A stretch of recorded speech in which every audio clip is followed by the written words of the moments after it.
Malawi Today. Zikuoneka kuti ku HRDC kuli mpungwepungwe kumeneku zikuoneka kuti anthu sakumvana. Kodi chimenechi ndi chiyambi chakutha kwa HRDC? Amayiko Kayatsa abwera kulongosola zimene zikuchitika kumeneku. Takhalani pompo pamene akulongosola mu programu ya Tuzen Zoona. Ni Akayatsa ku programu ya lero ya Tuzen Zoona pano pa Zodiac Broadcasting Station ZBS. Ndatokoza kwambiri Mr. Jinga. Kumeneku kwabuka nkhani yokhudzana ndi kutsogoleri anthu ena akuti pali zina zimene zikutsamwitsa ndipo apempha kuno kuti kuchitike zisankho. Yakupezani nkhani imeneyi koma ngati yakupezani tifotokozereni chikuchitika ndi chani. Ndiyambe kufotokoza kunena kuti nkhani ndi nkhani imene tikungoimva kuchokera masamba mchezo komanso maradio ndi manyuzipepala. Komano ifeyo ngati HRDC nkhani imeneyi sinatipeze ndi tufomale. Timayembekeza kuti mnatilandira chikalata chimene chikunenedwacho. Komano mpaka pano sinalandirebe chikalata chimenecho kapena kuti petition.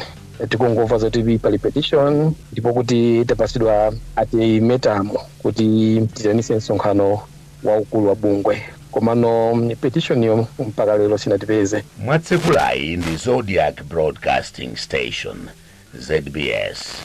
Tifunse pa nkhani imene yokhudzana ndi utsogoleri wanu. Is it legitimate kuti ndinu wapampando wabungwe la HRDC? Chimene chikuoneka pa nchonena kuti kukuoneka kuti anthu sakumvetsa kuti kodi HRDC malamulo ake amati bwanji. Kodi malamulo amene anakhazikitsa bungwe limeneli kodi akuti bungweli liziyendesedwa bwanji.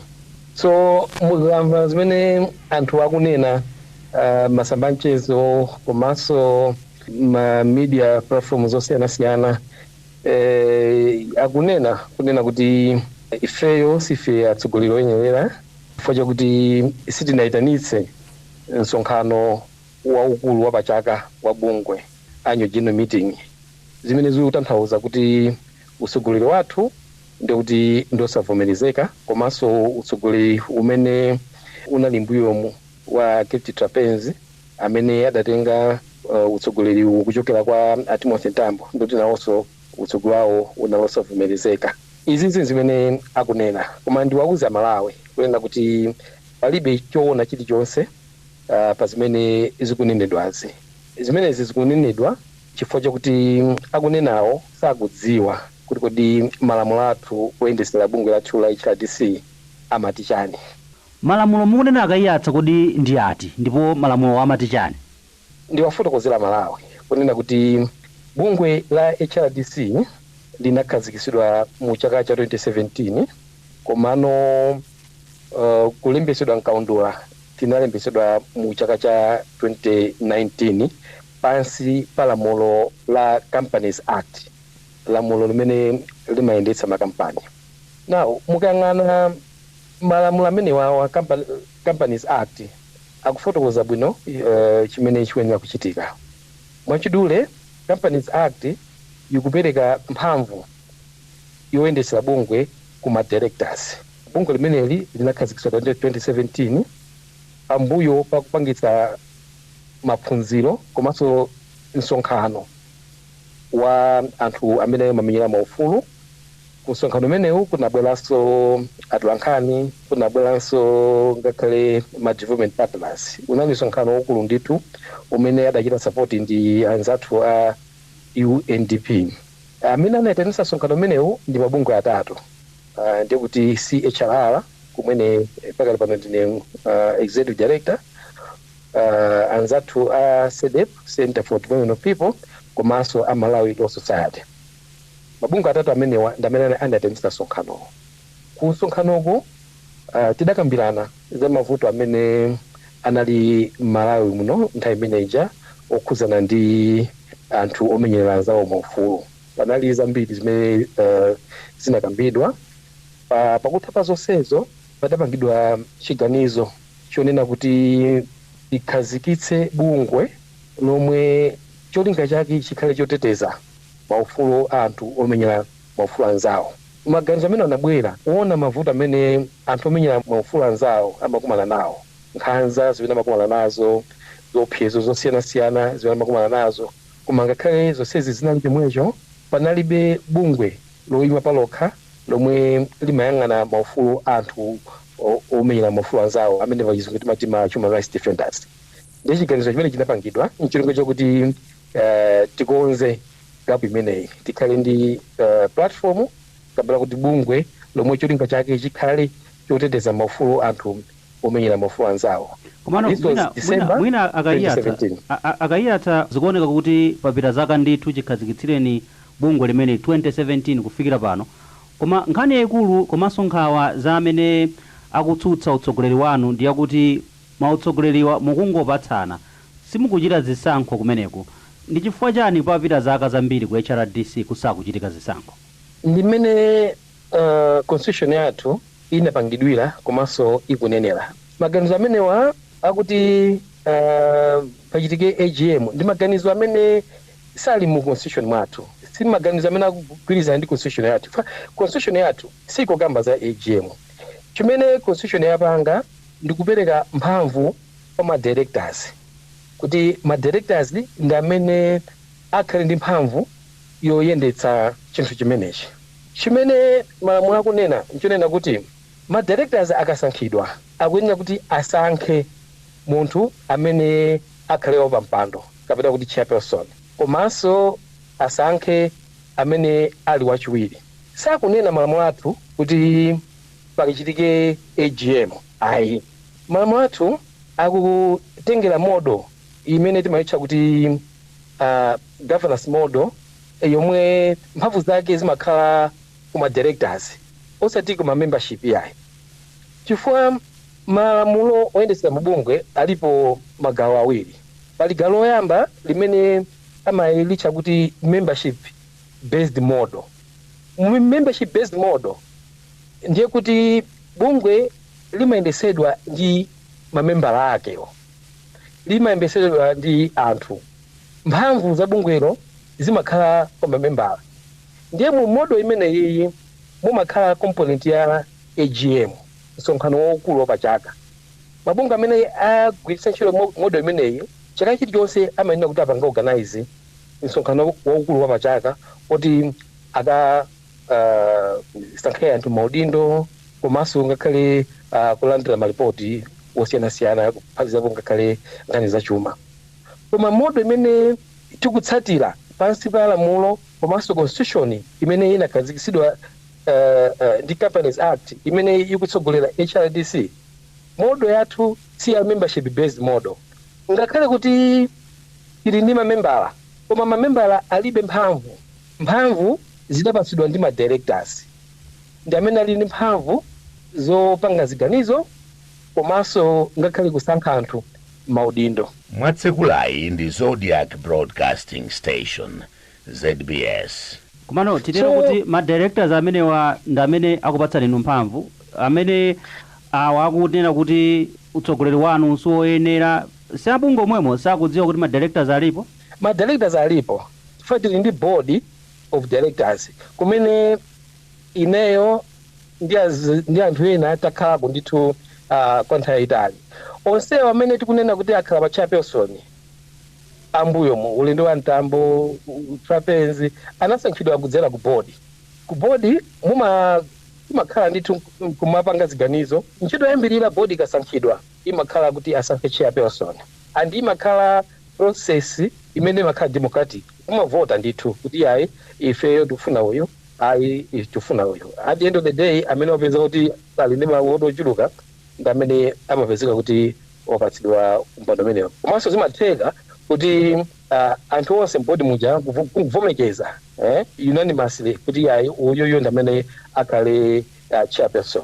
So ndi mmene zimayendera, sikuti pamakhala kapena kungopatsana amene anthu ena akuganizira ayi. Komano chimene anthu ena zindikira nchona kuti izi zikuchitika chifukwa tikugwiritsa ntchito governance model imeneyi imene imapereka mphamvu kuma directors osati kuma members. So HRDC ngakhale kuti ndi coalition, on paper legally HRDC is a company imene kupangidwa manage ndi ma directors. Mwatsekulayi ndi Zodiac Broadcasting Station, ZBS. simukungoyankhula zimenezi pano akayatsa kuti muoneke ngati mufuna kuti mukutsatira zinthu zoyenera kuti mungodzikundikira chinthuchi kuchitchinjiriza kwa amene akhonza kufuna kubwerako? Ayi, si choncho yayi. I think kuganiza kotero kungatokhala kukalakwika chifukwa chakuti ifeyo ngati atsogoleri tikuyenera kuti tizichita chinthu kapena zinthu zogwirizana ndi malamulo athu. Mwatsekulayi ndi Zodiac Broadcasting Station, ZBS. Sitingakhale ndi malamulo ife nkumachita zina. Anthu amene akufuna kuti tikhale ndi AGM kukhale msonkhano kuti tikasankha atsogoleri akupanga zimenezo, akuyankhula zimenezo chifukwa choti sakudziwa malamulo athu. Olo mwina akudziwa komano mwina akufuna kuti malamulo apangidwe kuti asalabadilidwe. Zimene ndikulakwitsa chifukwa bungwe ngati la ife HRDC likuyenda ndithu kuti lizima malamulo. So ngati malamulo akuti mutsate izi inu nkufuna kupanga zina ndi kuti mukusemphana ndi malamulo penepo. So have you attempted mediation kuti mwina potengera kuti nonse nda HRDC nkukumana kuti mukambirane mbali zonse ziwiri mufike pamodzi? Chinthu choyambirira nchonena kuti palibe kukhala tedi wasemene talandira kuchokera ku gulu limeneli. Nchifukwa chake zitadziwika kuyambirira kuja kuti pali kagulu kamene kakuzitcha kuti HRDC ad hoc committee atandifunsa tulankhani nena kuti ayi ife sitikukadziwa kagulu kameneka. Zinali zoona chifukwa anthu asanatifikire iyayi kutiuza kuti ali ndi maganizo amenewa ulu kapena ali ndi komiti imene akhazikitsa. Timazimvera ma newspaper zimenezo, timazimvera masamanchezo, timazimvera ma social media briefings. Ndiye chiyembekezo chathu chinali chonena kuti anthu wabwera poyera adifikira ndi petition ulu kapena ma demands amene akufuna koma sizinachitike. Komabe ngakhale sanabwere ineyo ngati tsogoleri ndatengapo initiative ndithu ndikuyankhula ndi atsogoleri aliyense paika ndimawuza kuti ndikufikirani ngati osati mtsogoleri kwenikweni yayi komano I'm reaching out to you as a friend, as a comrade. Kodi meshizano ndotani yetu makambirana ndithu modekha komanso molemekezana komano zimene tinagwirizana poyankhulana informale zimoneka kuti sizikutsatidwa chifukwa soon afterwards pamene timakamva zoti aliso ndi press briefing ina ulilongwe oneka ndithube kuti mwene pali zolinga zina osati zimene mwina zikuoneka. Zimenezo zikunditengera kufunso langa akayatsa kuti anthu akudabwa kuti chenicheni chimene tikhoza kunena mwina kuyika in court kuti akulimbirana ku HRDC ku ndi chani chimene kuti muyankhe funso limenelo kapena kuti mumvetse zimene zochitika mu HRDC pano mukuyenera kuti muyang'ane HRDC kumene ikuchokera komanso muyang'ane HRDC ndi zimene yachita. HRDC mujandafotokozera muja inabadwa 2017, 2018 pamene tinayamba ntchito zathu, 2019 kupezeka kuti tapanga register. Period imeneyi inali period yovuta kwambiri ku Malawi kuno. Utsogoleri sumayenda, mavuto a Malawi anafika povuta, komanso panali nkhani zoonesa kuti ulamuliro wabwino sukutsatidwa. Panali nkhani za katangale zimene zinakhala ngati zamakathenje. Panali nkhani za nepotism.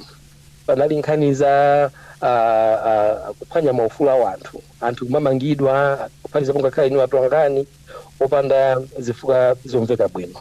Anthu omenyera maufulu ena amapezeka kuti akuopsezedwa, akumenyedwa komanso ngakhale kumangidwa kumene. Inali nthawi yovuta kwambiri. And HRDC inabadwa in that context imene maufulu a anthu komanso mfundo za ulamuliro wabwino sizimatsatidwa. Chinthu choyambirira chimene HRDC idapanga ndi kudzudzula ulamuliro umene umoneka kuti ukusokonekera nthe manager komanso kudzudzula michitidwe yotsutsa ndi mfundo zofuna chipotedwa wa munthu. Nkhani za corruption zinali mkamwa mwa HRDC. So inakhala ngati yabadwa nthawi yovuta HRDC. And inalibe choice koma kuyankhula chifukwa pamene zinthu zikulakwika mabungwe ngati HRDC amene cholinga chake nkulimbikitsa ulamuliro wabwino komanso mfundo za ufulu wachibadwidwe sangangokhala chete ayi. So HRDC inayamba kuyankhula, inayamba kupanga mobilize anthu, kunali ma demonstrations zokhuzana ndi nkhani za katangale, idapanga ma demonstrations okhuzana ndi kuphedwa kwa anthu achilubino, idapanga ma demonstrations okhuzana ndi nkhani za abuse of office, ma demonstrations ndimene ndithu HRDC imayang'ana nkhani ngati zimenezo, ndipo zimaoneka kwa anthu ena kuti HRDC ikulimbana ndi boma. Mwatsekulayi ndi Zodiac Broadcasting Station, ZBS. Nthawi zambiri mabungwe ife tikamakhala kuti tikudzudzula boma timaonedwa ngati kuti ndife odana ndi boma. Enanso mwina kupitirizapo nkumationa ngati kuti mwina tilipo bale ndi anthu otsutsa okapana zimene zotsutsa kuti tigwetse boma. Pamene let's put it straight akayatsa, zimamveka kuti ulamuliro wa Democratic Progressive DPP ngati HRDC mudada nawo kukhosi. Ndimene anthu amaganizira koma si mene zilili ayi. Ndimafotokoza background yathu kuti mumvetse kuti kodi perception inabwera bwanji yonena kuti HRDC imadana ndi DPP. Ndimene situation imene tidayipeza kuti timadzudzula zinthu zimenezo zoyipa zimene zimachitika. Ndiye kwa udzudzula timaonedwa ngati kuti pamene tikudzudzula timaonedwa ngati kuti mina tikudana ndi chipani. Pamene ayi ndithu 2019 chisankho chachitika mulo akunena munali zovuta zambiri nkunena kuti chisankho ichi sichinaenda bwino, chisankho ichi chaberedwa, ndipo tinayamba kupanga mobilize and bakhala ndi ma demonstrations upanga ma demonstrations ku mema wanthu kuti tipite ku msewu tikachite demonstrate kuonesa adindo kuti sifo kukhutira sifo ukondwa ndi mmene chisankho chayendesedwera. And nthemene jayo timapangidwa attack, timaonedwa ngati anthu oti tudana ndi boma la DPP nthemeneja, mpaka even a DPP adafika boma tipanga lebo kuti ndife zigawenga. Mwatsekulayi ndi Zodiac Broadcasting Station, ZBS. I remember a president ali panowa nthemene ali president adapita ndithu pa msonkhano wanena kuti ili ndi bungwe la zigawenga, zimene zinadzala maganizo mwa anthu kuti HRDC imadana ndi DPP pamene si choncho yayi. Now ma demonstrations achitika, a opposition apita ku court akapezeka kuti nkhani ija yawakomera, a court apanga chigamulo kuti masankho a president achitikenso. Masankho anachitika, a DPP anapezeka kuti aluza, IMCP nkuwina ndi anzawo a Tosa Alliance. Anthu adayamba maganizo kuti ma demonstrations aja amapanga support ndi MCP nchilunga choti achose boma pamene si choncho yayi. So ifeyo ngati HRDC tapangidwa lebo ngati adana DPP chifukwa choti timadzudzula boma, koma sife adana DPP, sifenso adani achipani china chilichonse yayi. Tilibe chipani chimene tinganene kuti ichi ndi chipani ife chimachikonda ayi. Ifeyo we are political, timayima ndithu pa mfundo zofuna chibadwidwe munthu komanso malamulo. Ndikubwezereni pa nkhani imene yachitika posachedwa pakayatsa lachitatu mwatulutsa kalata imene pang'ono ponse mwayamikirako President Peter Mutharika pa kuluma kumene waluma maka ku nthambi imeneyi ya zaumoyo. Kwenikweni mukutanthauzanji fuka wena mati izitu kwa HRDC ngati imene mafotokozera padakali pano sizinaoneke kwenikweni kuti mpakana kuyamikira chotere posachedwa panso munayamikiranso a State of the Nation address. Akasikakhala koyamba ife a HRDC kuyamikira boma, kuyamikira Mutharika. Tatulutsa ma statement angapo ndithu amene tayamikira president. Panali nkhani ya mafuta tinawayamikira kuti ayi mafuta akupezeka.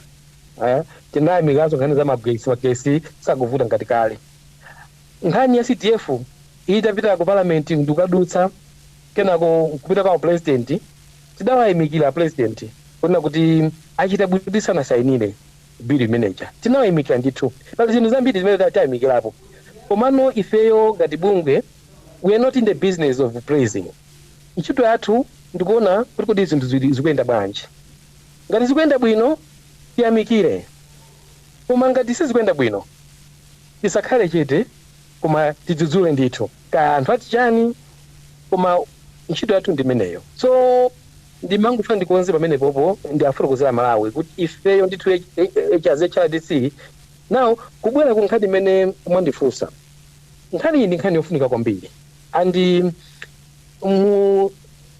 zindikire kunena kuti atula nkhani aja amene anachita kafukufuku uja atatulutsa ripoti yawo ife HRDC zinatikhudza kwambiri ndipo tinadandaula kunena kuti yayi nkhani iyi ndi nkhani yodandaulitsa kwambiri. Of course ripoti ya atula nkhani iyi ikutumphula zinthu zodandaulitsa koma soti ndi zachilendo yayi chifukwa kwa nthawi yayitali takhala tikuzona muzipatalamu kunena kuti muli ka syndicate kamene akuchipatala anakhazikitsa kamene kakamiza anthu kumalipira zinthu zimene zikuyenera kuperekedwa mwaulere.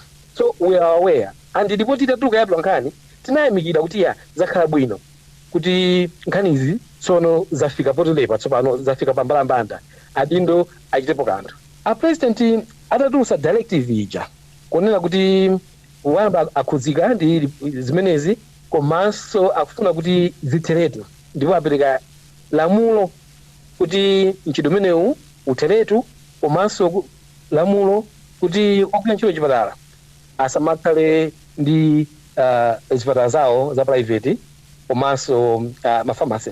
Ifeyo tinakondwa kwambiri kuti mtsogoleri wabwera poyera komanso wachita mwachangu kwambiri. Ripoti yatuluka pasanapite nthawi yayitali a president apereka directive pa ife zinationekera zachilendo kwambiri chifukwa malamulo amene takhala nawo m'mbuyomo amatenga nthawi kuti apange chiganizo koma apa zinaonetsa ndithu kuti a president achita machawi ripoti yapeza mwachangu atulutsa lamulo. Kwa ifeyo tinaona chinthu chofunika kwambiri komanso choyamikirika. China nchonena kuti tinayamikiranso kunena kuti anduna azawo moyo nawonso anaonesa ndithu kukhuzika anaonesa chidwi anapita ndithu kukachita visit kukazionera okha komanso nkuchita support ndithu zimene anthu amadandaula. So ifeyo tinayamikira andi tikupitiriza kuyamikira kuti a president achita bwino ku ika directive imeneyi kuika executive order imeneyi.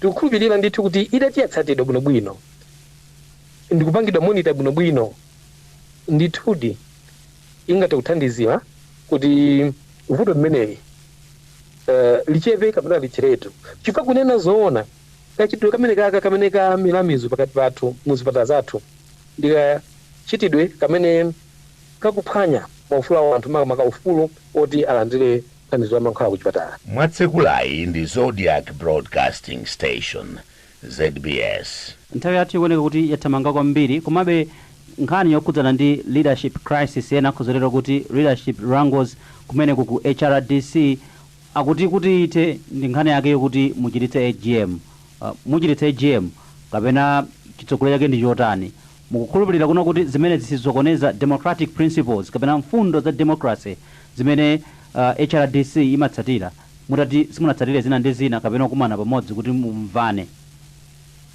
Ndimafuna ndiyankhe nkunena kuti mu HRDC mulibe crisis. HRDC mulibe infighting. Ayi akandika gulu kochepa chabe ka anthu amene ali ndi zolinga zina koma HRDC is still intact. Mutati muyang'ane HRDC sudi asunthika yayi. Ma members athu they are still strong. If you got leadership we are still strong. Sidi la vizimuliro pang'ono. So HRDC is not in a crisis. Ndima funso ndiyankhe funso lamuno tsopano kuti kodi chitsogolo chikhala chotani. Nanena kuna kuti malamulo a HRDC mulibe nkhani za AGM mulibe mu constitution yathu pamene akukamba za msonkhano waukulu pachaka. Izizi ndi maganizo a anthu wishful thinking ya anthu ena amene muna ali power hungry olo kapena akufuna kutumikira anthu ena achipani anthu ena andali muna agawanikise HRDC chipani chake chita kayaka koma we are not in a crisis and sipangaso AGM yayi. Ife tipitira kutsatira malamulo athu amene amanenera kuti governance ili manja mwa ma directors and ma directors apitira ndithu kupanga ziganizo komanso kuyendesa bungweli. Tukamba nkhani khudzana ndi zimene zikuchitikiramo practice ya internal democracy ngati sikutsatidwa, how should Malawians trust you as HRDC now? Akukhulupireni motana Malawi? mfundo yayikulu ya democracy ndi kutsata malamulo, respect for rule of law. Ndiye malamulo akunena kuti mphamvu zoyendetsera bungwe zili ndi ma directors andi sakukamba za AGM. Ndife tikapanga AGM kuti silikhala ngati tikusutsana ndi malamulo athu. Ngati anthu amene wakufuna AGM ndiye tisinthe malamulo athu. Tisinthe malamulo athu tiyikemo AGM. Mwatsekulayi ndi Zodiac Broadcasting Station, ZBS. Koma sitingapanga AGM pamene malamulo akunena kuti ulamuliro kapena utsogoleri uduse kuma directors. Ndiye tikhala kuti sitikulemekeza mfundo ija yonena kuti malamulo azilemekezedwa, respect for rule of law.